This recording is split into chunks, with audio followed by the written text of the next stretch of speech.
This episode of Creepy is presented by our patrons. Like new patrons Tylen Suzam, Maria Starner, Kelly Madero, Brian Brylow, Brian Spencer, Paul Wood, Jake Heilstead, Raymond Palia, and Olga Kokorina. For starting at just $1 per month, get early commercial-free access to all Sunday episodes, as well as the shoutouts in the podcast. From there, bonuses include sticker sets. We recently released our third series.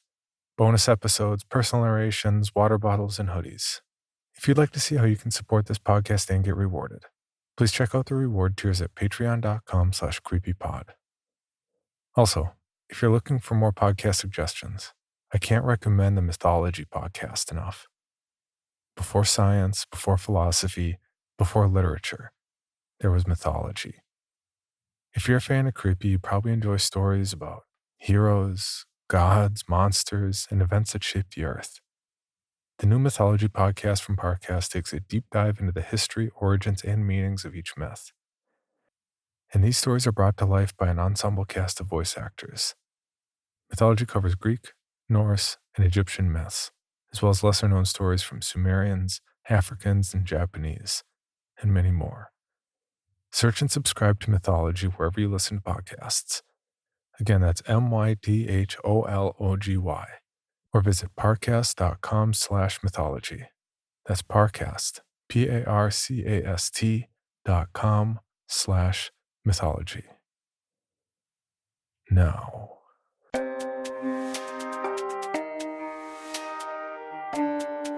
This is Creepy, a podcast dedicated to sharing the most famous, chilling, and disturbing creepypastas and urban legends in the world. Whether these stories truly happened or are simply fabrications is for you to decide. These stories may contain graphic depictions of violence and explicit language. Listener discretion is advised.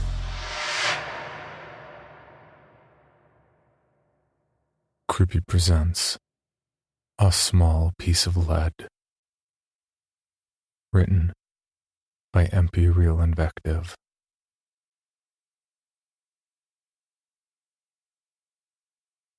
A million years later, I feel like apologizing for the human race. That's all I can say. Written by Kurt Vonnegut in his novel Galapagos. It was such a small thing. Insignificant in the grand scheme of it all. It was hardly worth any focus or attention. Enough about me, though. The bullet was small, too. In a different sense, I guess. To be honest, I didn't even feel it when it first tore through my chest. The first thing I noticed was the damage it had done to my book. I'd been walking down the street reading the last few pages of Dead-Eye Dick. I was just at the part about Will Fairchild's parachute, or lack thereof, when it happened. There was a loud bang. But before I could even register the sound, the pages of the book I'd been reading exploded outward and spilled out onto the street. People scattered, but I was too busy reaching for the pages before the wind could steal them away from me.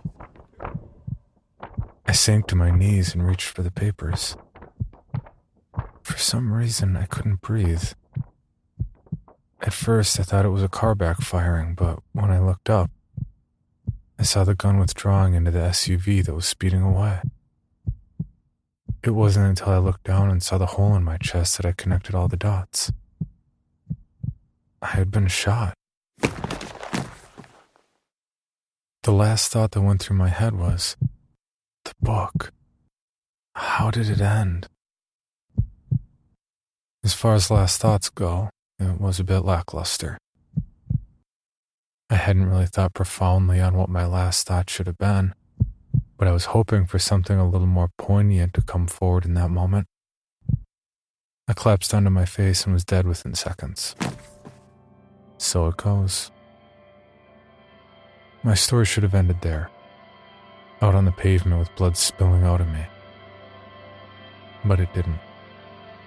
You could call it unresolved issues binding me to this mortal coil, but I think it was really just interest. I wanted to see what happened next. I chose to follow the path of Leon Trotsky Trout and watch the world continue on without me. I died there, but I didn't stop existing. I watched as police cordoned off the area with tape and tried to discourage rubberneckers. It didn't work. The sidewalk was soon crowded with people trying to see over the shoulders of the police that were on the scene. The police tried to get witness statements, but nobody had anything noteworthy to say. They saw a black car speeding off, and that was it. The weight of it all slammed down on me like 1,000 bricks. I was dead. I lingered there for hours, trying to make sense of it all. But I couldn't piece it together. How did this happen? How could this happen? I had so much I wanted to do, so much I needed to do. I had a family. I broke down only a few feet away from my body. It was then, while I was crying, that I shifted. One moment I was lying on the street, curled up in a fetal position. The next moment, I was in my house. I don't know how much time had passed. I assumed a couple of days, judging by the house's appearance. It looked disheveled. Dust had begun to form and the counters were cluttered. I began to look for my parents, wondering if there was some way I could communicate with them. I spent a few weeks with them. I kept hoping they would come to some form of acceptance about my death, or at least move on. And they didn't. I screamed at them, begged for them to hear me, supplicated to God for some reprieve. Nothing. I could only watch them as they attempted to cope with the loss of their only son. My dad, who was always such a quiet man, was now belligerent. The smallest thing seemed to set him off. A call during dinner, stupid plot twists on a television show. Even something as small as stubbing his toe on the coffee table resulted in a violent outburst. He shouted, spat, and swore. He was so angry at everything, at the world, at himself. There was nothing left of him except a seething mass of anger at the injustice of the world. My mom was even worse. It was as if the bullet had torn through my chest and pierced her heart as well.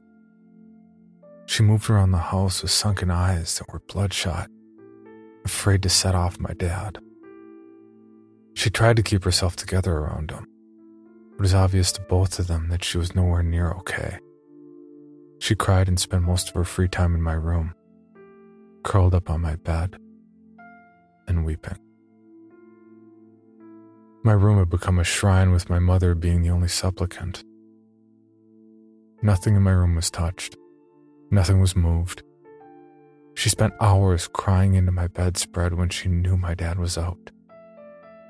It served as a monument to her all-encompassing sadness. I tried so hard to make my words reach her, but they were as insubstantial as the wind. I wanted to tear apart my room, hurl my Vonnegut books against the wall, anything to ease some of my frustration. But there was nothing I could do. There was nothing I could do.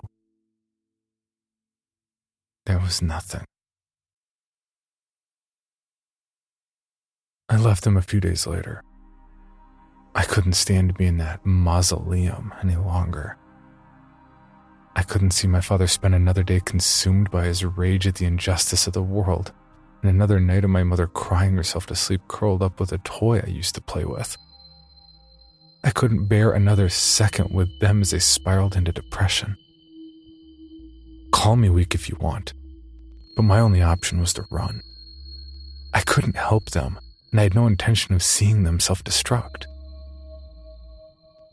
It was then that I made up my mind about what I needed to do. I could visit my friends, chances were good, it would only make me more depressed. I could visit the girls I had a crush on, never told, but what would be the point of that? I had to find him. I had to find the man who shot me from that black SUV and left my parents emotionally crippled. At the time, I didn't know what my intentions were. But now I think I knew what I wanted to happen all along. I wanted justice. I wanted retribution. It didn't take too long to find him. I don't know if it was some bond we shared or just dumb luck. I mused to myself that Vonnegut must have been right when he proposed the Balkanist idea of a karas in his book Cat's Cradle. The man and I were intrinsically linked. As soon as I saw him, I knew that I would be with him until the day he died. He looked nothing like I imagined. If anything, he was younger than I was. He looked like he wasn't a day over 16. He even had acne, for God's sake. He was thin and lived in an apartment complex with his mother. She was a single mom, so she spent most of her time at work, giving him free rein of their tiny apartment. He spent most of his time in his room listening to rap. I spent most of the day watching him in confusion. How could this teenager have killed me? For what reasons did he have to pull the trigger? I spent my first week there following him everywhere and watching him, waiting to see some form of remorse or regret for his actions. He gave no indication that my death had impacted him in any way. He hung out with his friends, who looked like a bunch of suburban teenagers playing at being gangsters. There was one interaction that's been burned into my memory. He had a friend over and they were both in his room crowded around his window, taking turns passing a joint back and forth. With each inhalation, both erupted in a flurry of coughs, betraying their obvious attempts to mask their inexperience. When they were both sufficiently stoned, his friend started in on him about the drive-by. How did it feel to pull the trigger? Come on, nigga. A statement made awkward considering that they were both lily white. It's just a twitch of the finger, nothing more. But you could get caught. I mean, you killed... My murderer interrupted. Cops ain't gonna do shit. Just another drive-by. Just another typical Sunday. As for the punk got capped, his dumb ass was in the wrong place at the wrong time. It was all part of initiation, right? Now the others will know we're serious. That was the end of it.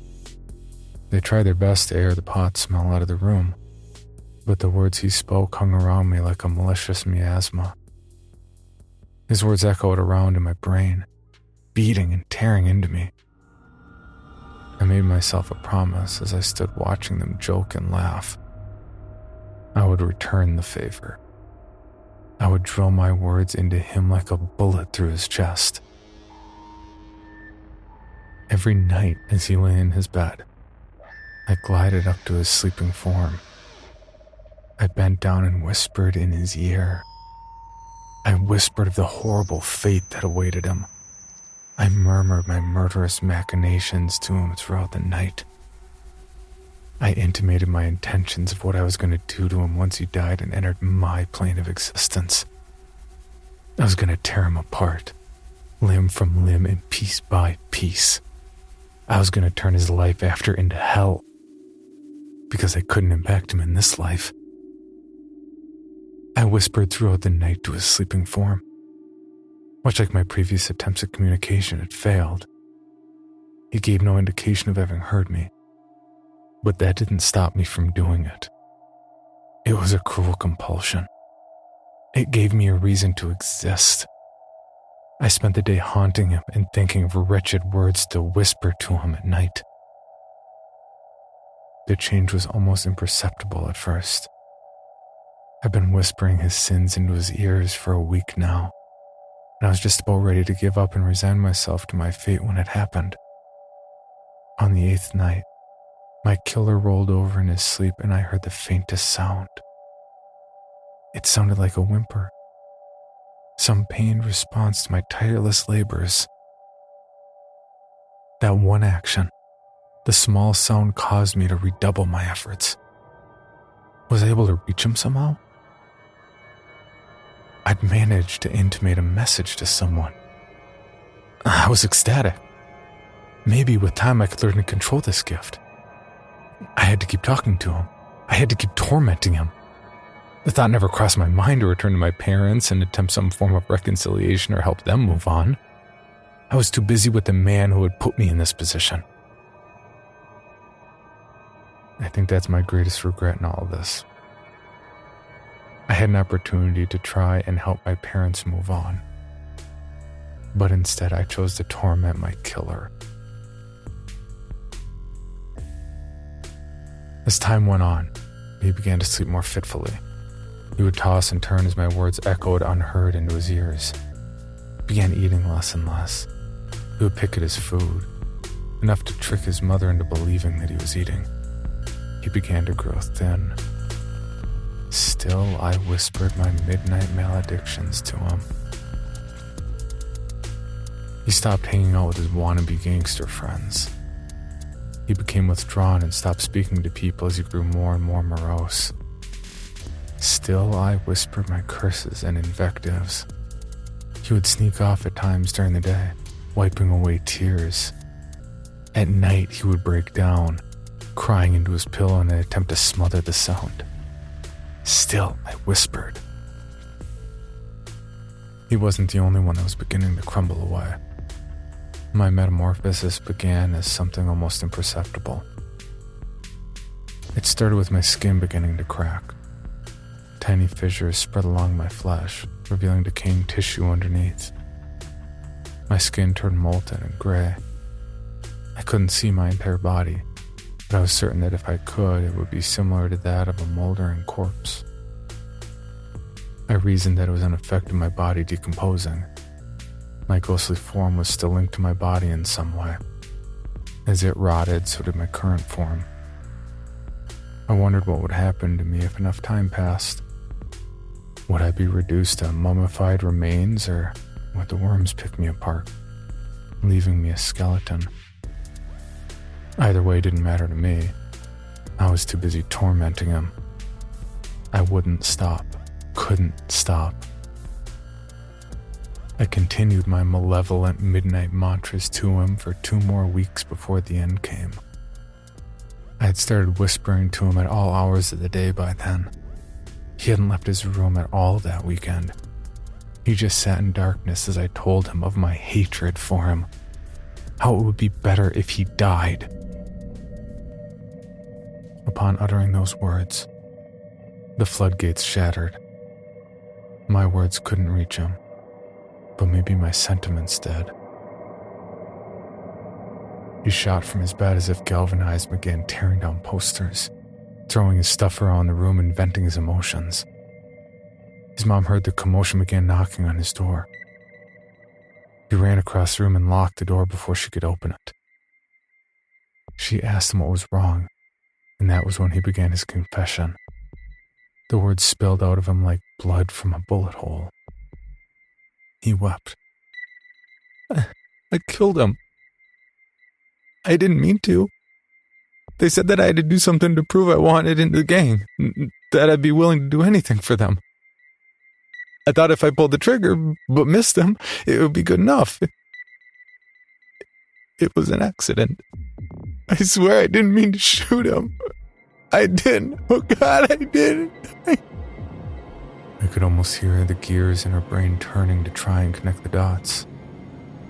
It only took a few seconds before there was a loud thud on the other side of the door as she collapsed under the weight of his revelation, her breath stolen away from her. He began tearing apart his closet looking for something. He found it and returned to the bed, cradling the object like it was a precious gift. The gun looked heavy in his grip, almost comically large in his small hands. He sat down and thumbed the safety off. I was surprised he could even manage that through his tears. He turned the gun back and forth in his hands as if trying to figure something out. He must have reached a conclusion because he took a deep breath, wiped away his tears, and spoke. "I'm sorry, Mom." A quote from Cat's Cradle reverberated through my mind upon hearing those words. "Now I will destroy the whole world." Was this what I wanted? He turned the barrel towards himself and raised it to his head. He wrapped his lips around the cold steel, and I could hear his teeth chattering and clicking against the barrel. The sound of the hammer being fanned back brought everything into a twisted and sobering light.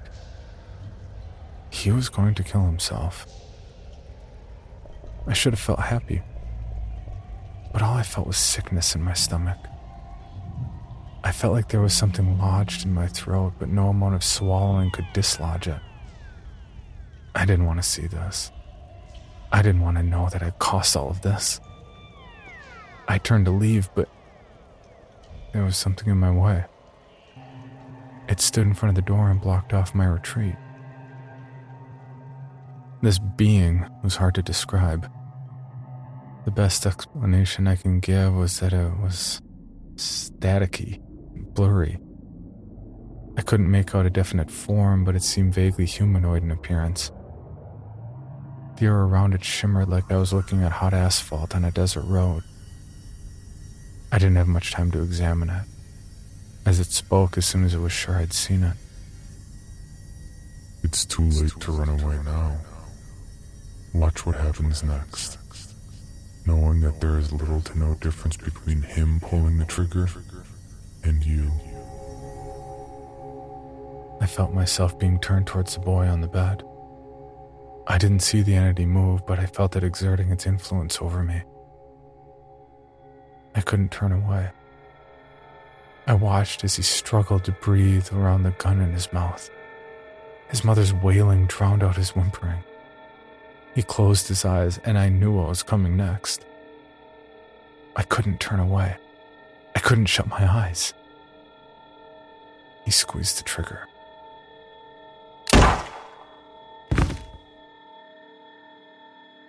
I stood over his body. He was pitched back over his bed.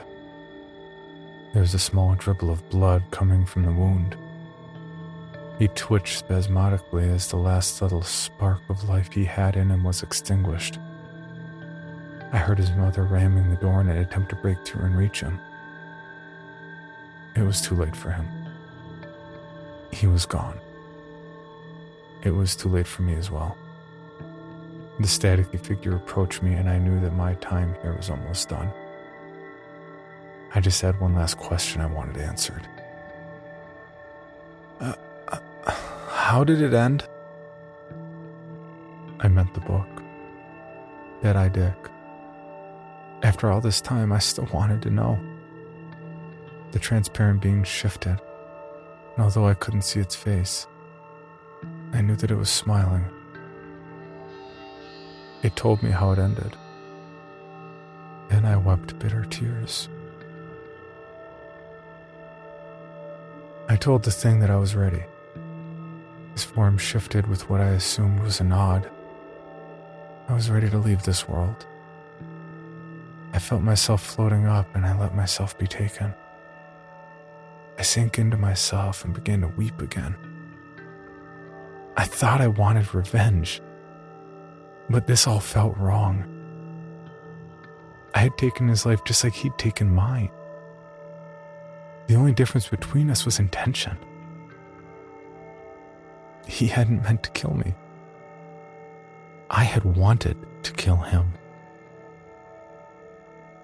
The being tried to carry me, but it wasn't long before I felt myself sinking through its embrace. My soul was far too heavy to be carried. I wish I could say that the years passed by in the blink of an eye, but that wouldn't be the truth. They dragged by slowly. I suffered under each crawling hour. I filled the first few years watching my parents, unable to do anything as they self-destructed. I thought the news of my killer's confession would bring some form of solace to them, but it didn't. If anything, it only made matters worse. My father began drinking himself into oblivion. He would stay out at all hours of the night and wouldn't return home until he could barely walk. Sometimes he would pick a fight in the bar in an attempt to forget about what happened to me. It never worked. His last moments were actually in the alley behind a bar 4 years after my death. He picked a fight with a kid who he unjustly blamed for his shortcomings. The man laid him out in the alley with a single punch and left him there. As he was face first on the concrete, he drowned in his own sick. My mother's end was no better. The news of my father's death was too much for her. She survived a few months after his death, but her heart wasn't in it. She swallowed a bottle of pain medication left over from an old surgery. She spent her last moments on my bed waiting to overdose with an old sweater I used to wear across her lap. As the end approached, she reached out as if she could see me standing only a few feet away from her. She couldn't. If she did, she would have cried out in terror. I deteriorated so much by that point I wasn't even recognizable. My stomach had become tumescent and my flesh began weeping a milky substance. My eyes have completely withered in my head, but I can still see. My skin has become leathery and cracked, but I can still feel. The worst part of it all is that I know I am stuck here. The afterlife has been barred to me. I am trapped here, left to watch the world that I no longer care about. It took a few more years for me to figure it out. By this time, all my friends had passed away, and I had nothing to occupy my time except my thoughts. I finally figured out why I looked this way. It had nothing to do with my corpse. My appearance was directly impacted by my interaction with the boy who killed me. It wasn't due to my body decomposing. It was my soul rotting.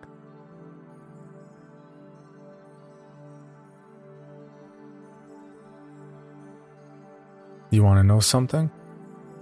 We are still in the Dark Ages. The Dark Ages, they haven't ended yet. Written by Kurt Vonnegut. The last line of the novel Dead-Eye Dick.